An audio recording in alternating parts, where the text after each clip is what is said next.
life is balance. There's no light without dark. Balance is a thing.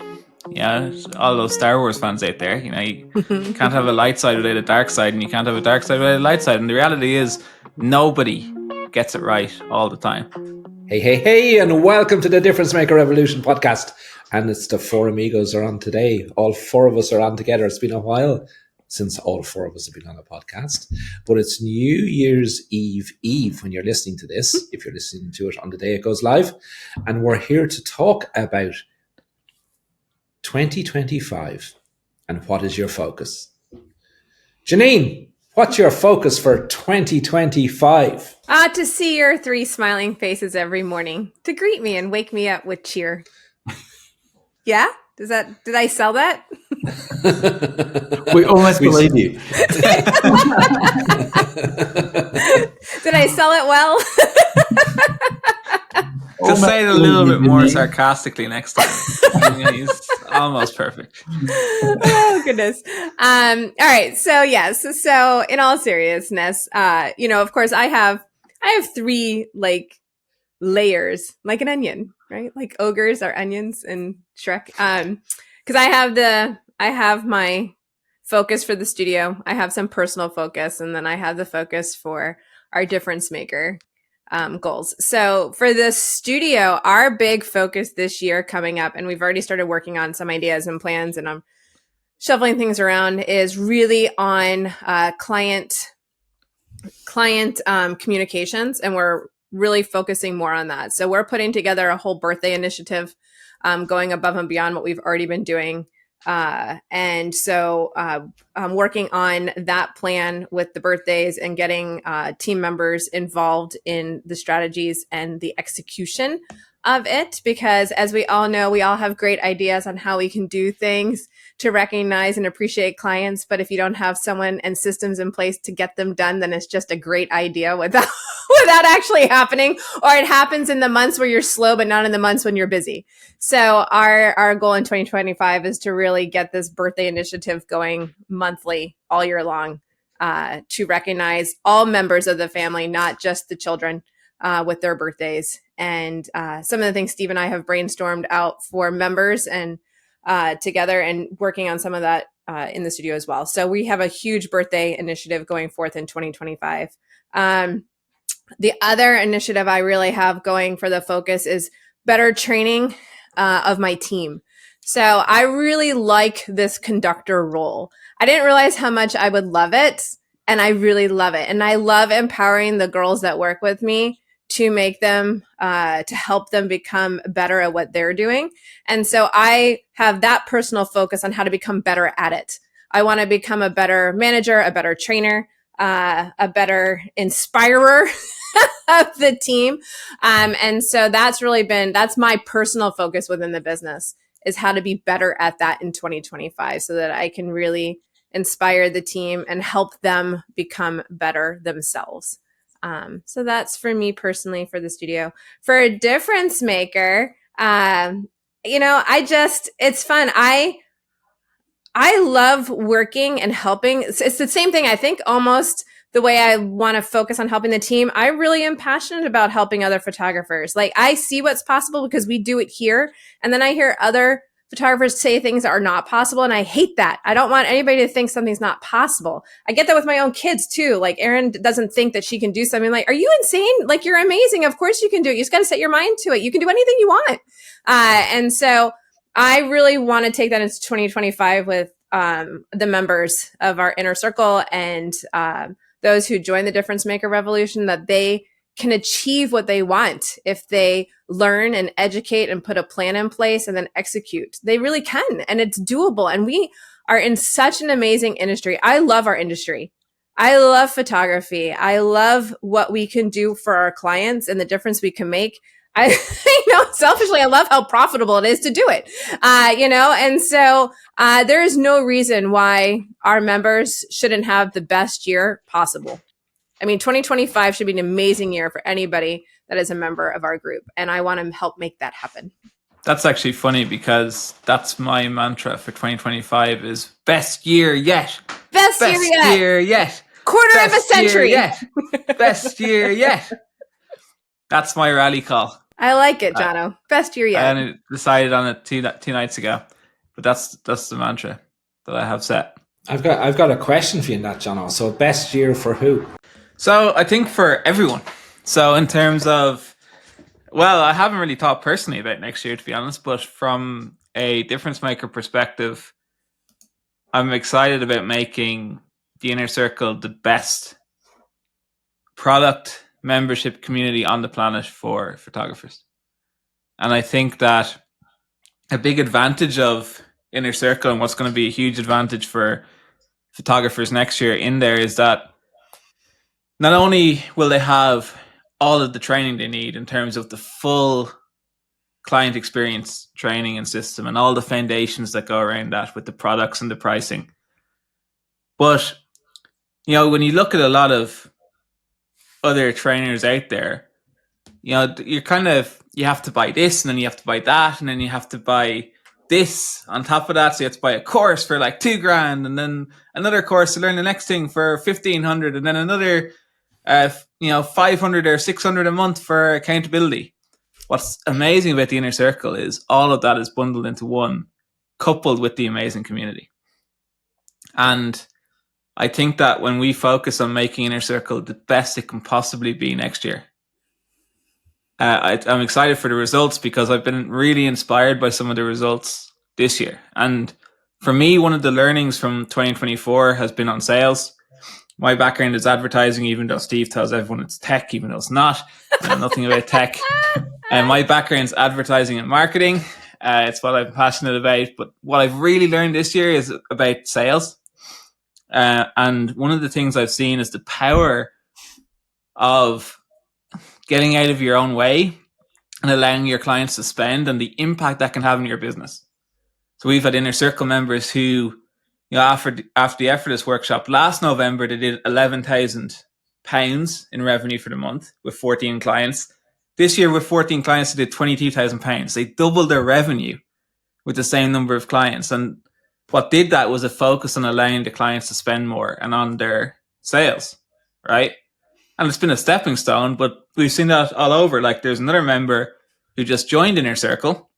Steve had a call with them on December 1st. I'm just going to read out his comment here. In the Inner Circle this week, he said, "Our biggest win has been adding the 3XM treasure box to our sales. It has greatly increased our sales average in a very short time with no additional effort." So like just by Steve having that one call with him when he joined the Inner Circle, he's already sold, I think, 4 treasure boxes and he never offered it before. And it's increased his average. So what I'm really excited about, and when we do the sales success challenge that's coming up, is focusing on, the products that sell, the clients love to display, and focusing on, the pricing around that and then how to actually sell them. I think that's going to be a game changer. So Inner Circle is the place you need to be next year. I love, Jono, that you recognize that it's a best year for our clients. We'll actually. I haven't even thought about myself personally. Clients first, always my other. I always focus on other people first. You're a dove. I would say that's his doveness. I am a dove. So good. Got that from his mother, Steve. Got that from his mother. Oh, and nothing from you, really? I think he got a double whammy hit there somehow. No, like Jeanine saying, there's no excuse for anyone to not make 2025 their best year yet. And I'm excited for all our members. Me too. And the more people we like, naturally, as we always say, when you make your client a hero, you put your client first, you make a difference in their lives, you're naturally going to be rewarded by that. So by helping others achieve success, we'll be rewarded for that by helping others, So it's a give first, Steve always says. It's a great motto to have, John. Great motto to have. So Steve, what about you? What's your focus for 2025? Wow. What are your hopes, your aspirations, and your goals? 2025 is a big year for me. It's my last year in my 50s. And I promised I would do a lot before I hit 60. And I still got a lot to do. So it's time to ramp it up and get it all done. But it's also a year where I have one daughter turning 21, another daughter turning 18. So there's 3 milestone birthdays all in 1 year. So it's as Jono said, rock on. It's got to be the best year ever. But for Difference Maker, I'm really excited about the challenges, and we're only starting. And I'm really excited about developing out some really fun challenges that are going to completely transform people's businesses. It's all the fun stuff. Most of the hard work's done in getting all the content done. So now we can start having some fun with the content, with creating some great challenges for people that, going to get them engaged and get them some wins. And just seeing what's been possible after the workshops, how much people want to implement, how much people want to improve, how much they want to help their clients, has been incredible. So if we can bring more people on board that really want to help their clients, then how can it not be the best year ever? It's exciting to see, and exciting to see people actually implementing what they're learning, which is the best part of all, because they're getting the feedback from the clients, which has been unbelievable. So very excited, very excited. What about you, Ronan? What about me? What am I focused on, Steve? I sometimes wonder that. Sometimes I think I have too many lenses going on at the one time, and I'm not sure what to focus on. But no, for 2025, we talked before, I think, on a previous podcast that my word for Difference Maker Revolution is amplify. That's the word. Let's amplify the difference that our clients make. In our other businesses, it's 2024 has been a difficult year compared to the last number of years. So we've seen a downturn this year in the other businesses. So, but we have a plan to get back to where we were in 2023. So our word for that side of the business is rebuild. 2025 is the rebuild year. So yeah. So can I be part of that? you will be. Oh, I will be. It's a good thing you're enthusiastic about it, Steve. Sign you up. I've been told now. So our team can't wait for you to help and assist us get better in our interactions with clients. So there's nobody better in the world that we could all learn from than you on that. So excited for that, and they're excited. So I've been this week is we had our end of year meeting on those businesses, and part of that has been individual reviews with everybody and what their hopes and aspirations are, and it's interesting. Something I learned some time ago, and I'd never done it, but I did it this year. And Jeanine, you might like this too. So I asked each staff member that came in for the review for them to pick a rating of their performance this year, 1 being very poor and 10 being excellent, and then compare that to what the rating was of their direct manager or whatever. And it was really interesting to see how close the scores were. Even the people who had underperformed, they knew they'd underperformed, and they were nearly identical with what their supervisor or manager score had given them, So I wasn't expecting that, because it's my first time to do that. I was expecting them to think they were 9s and 10s when their manager had them at a 5, So it was interesting. I found that really interesting. I've deviated now, haven't I, of 2025 in the focus. That's okay. No, it's interesting. But Jeanine, that's something I think you could use with your team. Get them rather than you. Doing all the talking and evaluating them, let them evaluate themselves. You think I do all the talking? What gives you that idea? And then you have your evaluation, and then compare the two. Like, it's a really what's the word I'm looking for? It's not confrontational, right? Yeah. It's more partnership, I like that. And we're working through this together. And so this is the first year I've ever done it, and it was interesting, very interesting. When I did it, Ronan, my team scored themselves lower for some reason. than what their managers scored them. Well, So that's interesting. they thought they weren't doing as good a job, which Yeah. could be management. But anyway. Yes. Yeah, and we had one or two of those. That one of the last ones I had just before this podcast, like their manager had them at a 10 out of 10 and they had a 7 out of 10, which is an example of that. Yeah. Well, it's interesting because, yeah, I like that because it is non-confrontational. And you'll hear how they really think. I like that. That's cool, Ronan. I like that. But I think it's good to get people to self-reflect. Yeah. And on that subject of reflecting, right, and looking into 2025, one thing I've realized is that I know for a fact that like throughout the first maybe 8 months of 2024, that I was like not myself and kind of like in a funk. And I noticed looking back and reflecting, maybe the first 9 months, looking back and reflecting, you're kind of influenced to believe that the world is ending.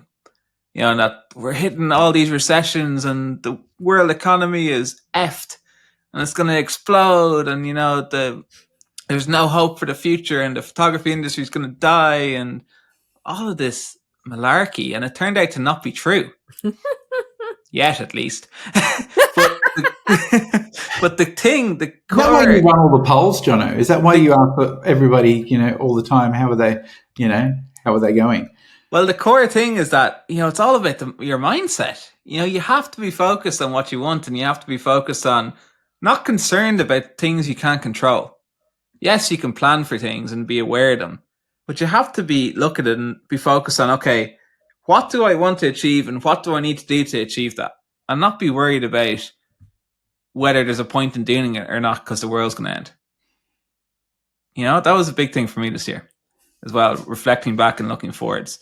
And how you have to be focused on, like, if you're having a pretty, can't curse, SH1T time, that's fine. That happens to everyone, right? If you're having a SH1T time, that happens to everyone. You just got to sit back, take a breath, focus on what you do want to achieve, and make a plan to get there and then execute. Stop worrying about... I don't know how I got into that mindset because that's never really me. I've never been like that before. But I kind of felt like I absorbed other people's feelings and stuff. And well, it's interesting because part of that's, when you hang, they say like you're influenced by those that are around you, right? And so when you're around people, and that's, the benefit of our group too, I think, is that we attract, I believe, in the Difference Maker Revolution, very positive mindset people. That's why they join, because they want to grow and they want to improve. And so for those who, it can be lonely being an entrepreneur, especially a lot of people are solopreneurs and you only hear the outside. You don't ever, and you tend to gravitate towards the bad news. I don't know what it is about humans, but you tend to gravitate towards the bad news. And when that's all you hear, you do think the world is ending. But then you come in and you surround. That's why I joked about it this morning. But I do, like, I look forward to seeing your three faces every morning, and Alan and Zena and Miko and Simon and Simon. And Simon. Give me a chance. I got to put all the names out there. And it's because it starts my day off right, So I think I'm lucky, Jonathan, that I was sleeping, and then my first thing when I get into the studio is get to see you guys. You don't get to see me till the middle of the day. So, it's maybe that's the problem. Maybe you need to see me first thing and get that positive thing to start your day, and then you wouldn't be in that negative mindset. We need to move to Tampa. That's the solution. There's the solution. I think we need to move the time of the meeting. Yeah, maybe the time of the meeting. Yeah. The time of the meeting to when I'm sleeping. Hi guys. I'll do the meeting from bed. But no, it's being surrounded, and I think that is something that people have to be mindful of. Who do you surround yourself with? Do you surround yourself with positive people who are looking to challenge themselves, looking to grow? You never want to be the most successful person in the room. You always want to have a place to grow too and to challenge yourself. I pulled it up so I could read it, but James Clear, who I love, he had this quote that went out this week in his email, and it said, the key is to enjoy hanging out on the edge. That is, you find it interesting to attempt things one step beyond where you are right now. It could be the edge of your ability or the edge of your knowledge or the edge of your network. If you reach but just a little and you do it every week, then you'll take on challenges that are manageable enough that you win most of them, but meaningful enough that you improve as well. And I love that as a quote for the year. You know, you can't never be comfortable. You always got to be out there a little bit, seek ways to improve yourself, improve your network, improve your mindset, improve your goals. And I love that, because if you otherwise, the only way to go is backwards.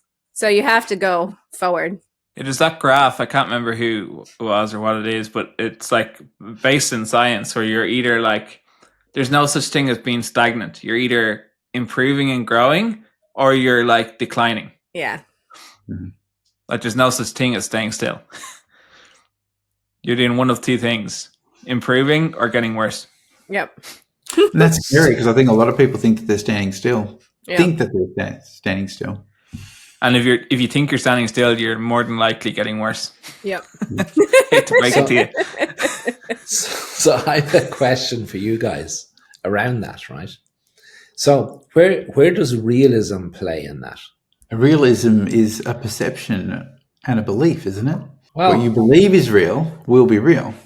Okay, but there are external realisms as well. Like we all know the stories of Kodak, you know, who chose to ignore what they created because the accountants wanted to protect the margin and they didn't move on it, right? Because they were making so much money on film and paper. And we all know the story of Nokia, who did their market research, and whoever did the market research said, no one's going to spend $1,000 on a phone, so don't develop a smartphone. So we all know that. So, you know, if they were positive and opportunistic, that, you know, they wouldn't have missed that, right? So was it because they were in a certain realism, or was it because like was their realism that this can't work, so they were negative? Or if they were positive, would their realism have been, we know what the market research says and we know what the accountants say, but we're going to do this anyway? Well, having worked for one of those companies, I can tell you my thought. Yay!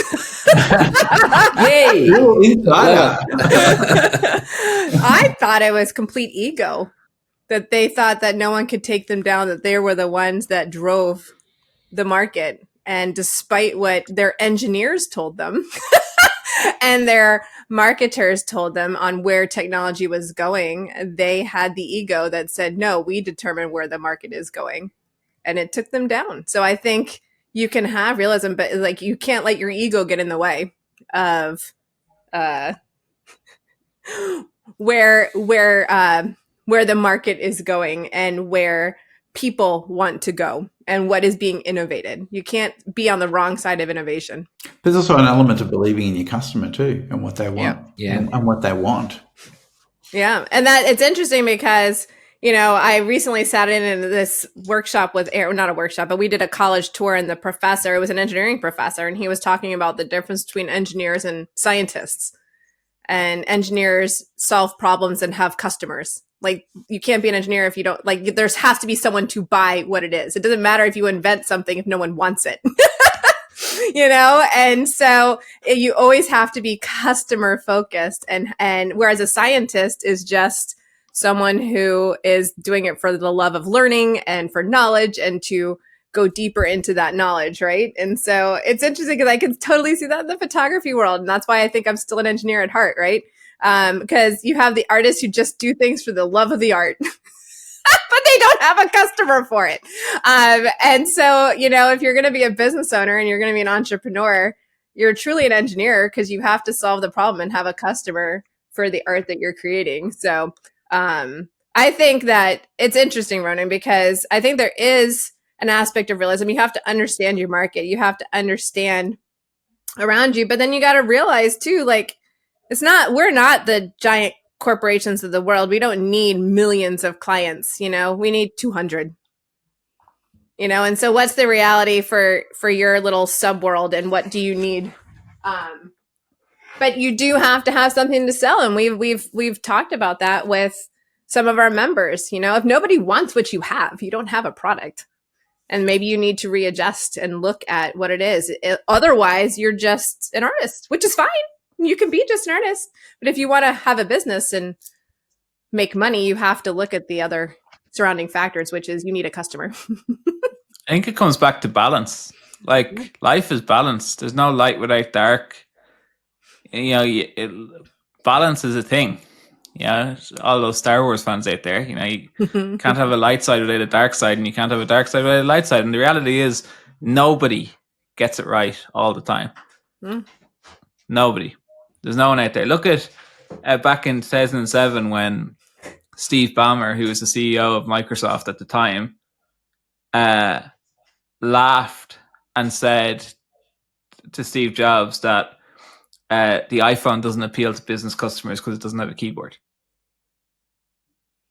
Like, he was the CEO of one of the biggest companies in the world, and he got it wrong. That's why he's the ex-CEO. But the reality is, like, nobody, no matter how good you are, and I'm sure he was an amazing businessman to get to that position, no matter how good you are, you're never going to get it right all the time, and there has to be a balance. And it's all about balance. Life's about balance. Well, and you never give up. You never gave up. But when you got too much innovation and too much, you push yourself too much, you can break. Things can break. But if you don't dream enough and you don't believe that you can do things, then you're never going to get there. So for me, it's about balance. Star Wars taught me that. There's always balance. Star Wars taught you that. Steve is like, I taught you that. What are you talking about? Life is about balance. I am your Obi-Wan. I am your Obi-Wan. Yeah, so coming back to realism, Ronan, I think that you have to be fiscally responsible, but you also have to dream big and you have to go for it and believe you can do it. And it's finding that right balance. But I think what we believe at Difference Maker Revolution, right? And we help our clients to realize and go after is that it's about our clients, right? It's about delivering value for our clients and making a difference to them, and the rest of it will look after itself if you do that, right? So the focus for 2025, has to be on your client. Make it about your client. Open up that pricing aperture on the pricing aperture in your business, and your clients will reward you because of the value that you deliver to them. Isn't that what it's got to be about? And that really opens up, really discovering what clients value and understanding the clients and taking the time to really get to know what the clients are looking for and what they value and matching that, finding the solutions. I was going to say that's another big learning lesson from 2024 is that, like, why people seek photography and buy photography, because you see everywhere people talking about, oh, my clients booked me because they saw my work on my website, on my Facebook, and they booked me because they like my style and they like my work. And that's rampant. And when you dive into it and you actually, like, as you've done, Steve, interview the clients of our clients, so the photographer's clients, who focus on the client, making it about the clients don't buy or book you and buy from you because of your style or work or your art.